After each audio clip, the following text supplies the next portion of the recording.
हमीरपुर नगर परिषद हमीरपुर के सभी 11 वार्डों के लिए 15 मतदान केंद्र बनाए गए हैं। 10 जनवरी को होने वाले मतदान के लिए मतदान केंद्रों की सूची जारी कर दी गई है। निर्वाचन अधिकारी एवं एसडीएम डॉक्टर चिरंजी लाल चौहान ने बताया कि वार्ड नंबर 1 हीरानगर के लिए 3 मतदान केंद्र बनाए गए हैं। मतदान केंद्र हीरानगर 1 गंदा नॉन स्थित नगर परिषद के सामुदायिक भवन एवं डे केयर सेंटर में स्थापित किया जाएगा। इसमें क्रम संख्या 1 से 800 तक के मतदाता अपने वोट डाल सकेंगे।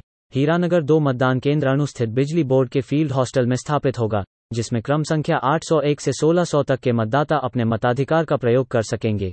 हीरानगर 3 मतदान केंद्र डिग्री कॉलेज के नजदीक प्राथमिक पाठशाला सियुहनी में होगा। इसमें क्रम संख्या 1601 से 2410 तक के मतदाता वोट डालेंगे। वार्ड नंबर 2 कृष्णानगर का मतदान केंद्र बचत भवन हमीरपुर में, वार्ड नंबर 3 प्रतापनगर का बूथ नगर परिषद के विश्राम गृह में, वार्ड नंबर 4 शिवनगर का मतदान केंद्र टाउन हॉल के पास प्राइमरी स्कूल में, वार्ड नंबर 5 ब्रिजंगा का राजकीय कन्या वरिष्ठ माध्यमिक पाठशाला हमीरपुर में, वार्ड नंबर 6 गांधीनगर का बाल स्कूल हमीरपुर में और वार्ड नंबर 7 देवनगर का मतदान केंद्र जिला कल्याण अधिकारी कार्यालय हमीरपुर में होगा। वार्ड नंबर 8 नयानगर के लिए 2 मतदान केंद्रों में पहला पूर्व सैनिक रोजगार सेल के कार्यालय में स्थापित किया जाएगा, जिसमें क्रम संख्या 1 से 850 तक के मतदाता वोट डाल सकेंगे। नयानगर 2 मतदान केंद्र सैनिक विश्राम गृह में होगा, जिसमें क्रम संख्या 851 से 1723 तक के मतदाता अपने मताधिकार का प्रयोग करेंगे। वार्ड नंबर 9 रूपनगर का मतदान केंद्र उच्चतर शिक्षा उपनिदेशक कार्यालय में और वार्ड नंबर 10 रामनगर का बूथ भोटा चौक के पास बिजली उपमंडल के कार्यालय में स्थापित किया जाएगा। वार्ड नंबर 11 सुभाषनगर के लिए 2 मतदान केंद्र बनाए गए हैं। मतदान केंद्र सुभाषनगर एक बहुतकनीकी महाविद्यालय बड़ू में एसबीआई के पास स्थापित किया जाएगा, जिसमें क्रम संख्या 1 से 750 तक के मतदाता वोट डाल सकेंगे। सुभाषनगर 2 मतदान केंद्र भी बहुतकनीकी महाविद्यालय बड़ू में स्थापित किया जाएगा, जिसमें क्रम संख्या 751 से 1572 तक के मतदाता अपने मताधिकार का प्रयोग करेंगे।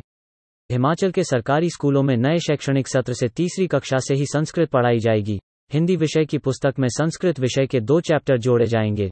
तीसरी से 5वीं कक्षा तक संस्कृत की शब्दावली समझाने के लिए सरकार ने यह फैसला लिया है। 6ठी कक्षा से नियमित तौर पर संस्कृत विषय को स्कूलों में पढ़ाया जाता है।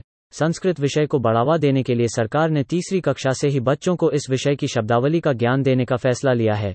इसके लिए शिक्षा विभाग 2 नए चैप्टर तैयार कर पाठ्यक्रम में बदलाव के लिए स्कूल शिक्षा बोर्ड को भेजेगा। शैक्षणिक सत्र 2021-22 से स्कूल शिक्षा बोर्ड इसे हिंदी विषय की किताब में शामिल करेगा।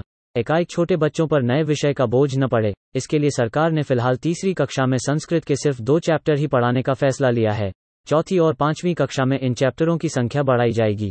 शिक्षा विभाग के अधिकारियों का मानना है कि 6ठी कक्षा से नया विषय शुरू करने पर बच्चे असहज महसूस न करें। इसके लिए तीसरी कक्षा से संस्कृत विषय की शब्दावली समझाने से शुरुआत करने का फैसला लिया है। शिक्षा सचिव राजीव शर्मा ने राज्य संस्कृत अकादमी को भी तीसरी से 5वीं कक्षा के विद्यार्थियों को पढ़ाए जाने वाले संस्कृत के चैप्टरों के लिए सामग्री देने को कहा है। शिक्षा सचिव ने बताया कि नए शैक्षणिक सत्र से इसकी शुरुआत की जाएगी। शैक्षणिक सत्र 2020-21 के लिए मार्च माह में प्रस्तावित वार्षिक परीक्षाएं ऑनलाइन नहीं होंगी। परीक्षा देने के लिए स्कूली छात्रों को स्कूलों में जाना ही होगा। वार्षिक परीक्षाएं ऑनलाइन न करवाने का कारण कनेक्टिविटी बताया जा रहा है। हिमाचल प्रदेश स्कूल शिक्षा बोर्ड 10वीं और जमा 2 की बोर्ड परीक्षाओं सहित 9वीं और जमा 1 की वार्षिक परीक्षा करवाएगा। परीक्षाओं को ऑनलाइन माध्यम से नहीं करवाया जाएगा। शिक्षा बोर्ड ने यह फैसला सूबे के उप शिक्षा निदेशकों और मुख्याध्यापकों से वीडियो कॉन्फ्रेंसिंग के माध्यम से हुई बैठक के बाद लिया है। मुख्याध्यापकों ने वार्षिक परीक्षाएं स्कूलों में ही करवाने की बात कही है। तर्क दिया कि कई क्षेत्रों में मोबाइल सिग्नल सहित कनेक्टिविटी की दिक्कत का सामना छात्रों को करना पड़ रहा है। इसके चलते कई छात्र परीक्षाएं देने से भी वंचित रह रहे हैं। बोर्ड प्रबंधन की माने तो मार्च माह में होने वाली वार्षिक परीक्षाएं 2 सत्रों में होंगी। एक सत्र में केवल एक ही कक्षा को परीक्षा के लिए बुलाया जाएगा। जिस दिन बोर्ड कक्षाओं की परीक्षाएं होंगी, उस दिन 9वीं और जमा 1 कक्षा की परीक्षा नहीं होगी। पहले हुई परीक्षाओं में कई क्षेत्रों में कनेक्टिविटी को लेकर दिक्कतें आई हैं। प्रदेश के उप शिक्षा निदेशकों और मुख्याध्यापकों ने भी परीक्षाओं को ऑनलाइन न कर स्कूलों में करवाने की बात कही है।